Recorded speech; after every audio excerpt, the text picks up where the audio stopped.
আজকে বাড়িতে পুজো ছিল, তাই মন্ত্র হচ্ছিল খুব ভাবে। ঠিকঠাক বুঝি না, তবু যেন মন্ত্রটা শুনতে ইচ্ছা করছিল। এদিকে মাও বসে পুজো দেখছিল, ওদিকে বউ বসে পুজো দেখছিল। মুহূর্তটা ছিল বেশ ভালো।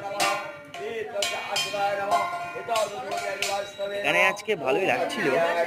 তারপরে এখান থেকে হচ্ছে একটুখানি দাঁড়ান দেখিনি। তার মধ্যে এখানে আজকে আমার ছেলেও আজকে বেশ মানে ভালোই বাজাচ্ছিল প্রথম, দেখে খুব ভালোই লাগছিল। আর সঙ্গে ছিল আমার একটা বোন। দেখি পুজোটা উপভোগ করি, পরে আবার দেখছি নেক্সট ভিডিও।